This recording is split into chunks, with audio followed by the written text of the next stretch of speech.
Hello guys, good evening. Sobrang higpit na po ngayon talaga ni Meta guys. Sobrang daming update, sobrang dami na ding pagbabago sa terms and conditions sa ads on Reels and in-stream ads. Guys, ito, panoorin natin itong video na ito mula kay Ma'am Juliet Bison. Credit po itong video na ito para maging aware din po tayo. Baka ito ay maging isang reason kung bakit hindi tayo pay out sa mga susunod na buwan. So panoorin muna natin ito and then sagutin natin yung mga katanungan na kailangan na ba talagang i-delete or may other way pa para ma-retain yung mga video na in-upload natin. Panoorin muna natin guys. Ito po. Yung nangyari sa mga reels ko, halos 100 plus na copyright. Sino sa akin dyan ang same na nangyari? Yung ganyan din ang nangyari. Meron pa bang paraan yan? Or need na talagang burahin? Ang sakit sa puso guys. Dali mo 100 plus. 100 plus. Nakakapanghinayang burahin. Comment nga kayo guys kung nangyari din sa inyo yung ganyan or kung may naging paraan kayo na pwedeng gawin para ma-save yung mga video. Kasi nakakapanghinayang memories din kasi sana siya. Grabe, napakahigpit ni Lolo Mens. Okay, so yun nga guys, no. Ibalik muna natin dito sa ating profile. Okay guys, napanood natin tong video ni Ma'am, no. Sa tingin ko guys, si Ma'am is gumamit siya ng mga music dito sa once na nagkikreate siya ng Reels. Makikita natin itong mga music na ito ay sinasuggest mismo ni Facebook. Kung pupunta tayo dito sa ating Reels and then magkikreate tayo guys, no. Meron dito ang option to create Reels and then meron dito mga music. Ito guys, so itong mga music na ito, kala mo wala itong copyrighted. Kahit not copyrighted yung nakalagay, posibleng magkaroon pa rin tayo ng violation dito, ng copyright issue violation kahit ito ay no copyright background music. Katulad nito, itong isa na to guys, yung not copyrighted music. Nagkaroon ako dyan guys ng violation. I tell you, dinilit ko lahat para maging recommendable po ulit yung account ko. Kumbaga guys, para itong yung mga music na nandito sa music library, ay pwede naman talaga natin itong gamitin. But kung ang purpose natin is to monetize, posibleng magkaroon tayo ng ng claim or kiniklaim ng artist itong ginagamit natin na music na ginagamit natin to monetize. Pwede lang po ito sa sa entertainment or kung hindi intention is to monetize, pwede mo itong gamitin.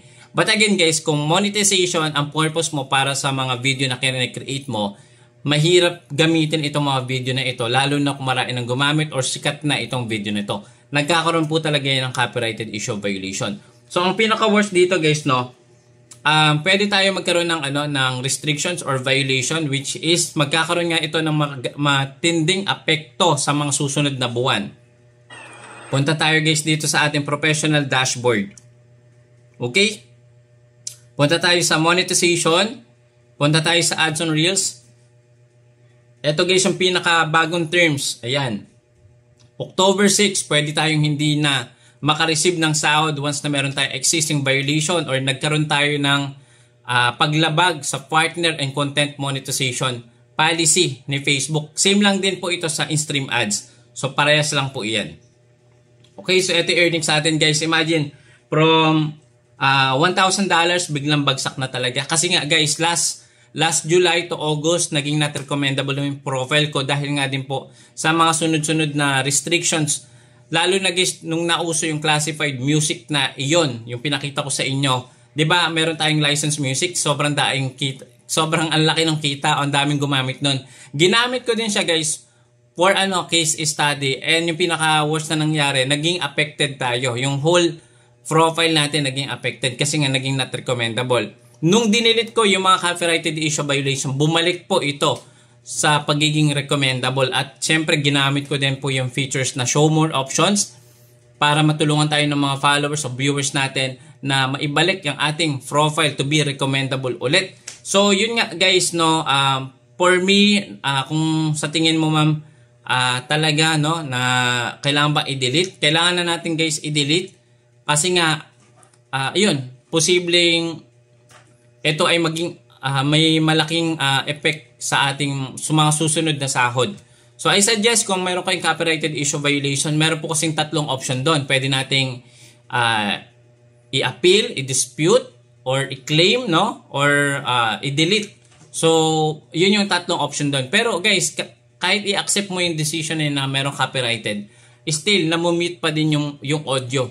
Lalo na kung sikat yung music na ginamit nyo. I suggest kung kayo ay may mga na-upload na music or na video na may sikat na kanta, i-review nyo po yung inyong mga existing videos, lalo na sa short videos. I-check nyo, once na meron niyang kulay red katulad nung nakita nyo, muted po yun. Pag muted video guys, ano yung madidinig ng viewers or ng followers mo kapag pinanood nila yun? Wala din, di ba? Bababa din yung value, bababa din yung retention rate kasi wala naman silang maintindihan kasi nga muted. So, ang best option talaga guys is i-delete na lang natin or i-re-upload na lang natin. Kung nanghihinayin po kayo sa video, kahit i-download mo yan, mada-download mo siya na walang audio. So, ganun pa din po. Pero kung meron ka naman backup, pwede nyo na lang pong gawin is i-edit nyo and i-place nyo po ng now copyrighted music. Yun po yung gamitin nyo. Okay? So, with that, thank you so much po sa mga viewers natin. And guys, kung kayo ay naka-experience sa mga ganitong violation, pwede naman po natin itong i-appeal. Kung sa tingin mo, okay naman yung video mo, wala namang restrictions or violation, pero naka-receive ka pa rin ng mga ganitong policy issue, pwede nyo po iyang i-appeal gamit ang professional mode support. Ito guys, papakita ko po sa inyo. Ayan, professional mode support. So dito ako guys nagre-report. Kung meron kang report mode bug, no, or kung meron kang mga something na unusual, sample, hindi ka makapag-purchase ng stars, hindi ka makapag-send ng stars, or hindi mo nakikita yung data ng mga video mo, pwede mong i-report or send a feedback, di ba? So pag clinic natin tong demonetization appeal, dito naman po yung options ng inyong video kung pwede nyong i-restore. Or minsan kasi nagkakamali talaga si Facebook. Pwede natin guys fill upan itong form na ito. Ayan. Ang pipiliin nyo po dito yung content. Kailangan nyo i-place dito yung affected video link. And then yung inyong Facebook URL profile.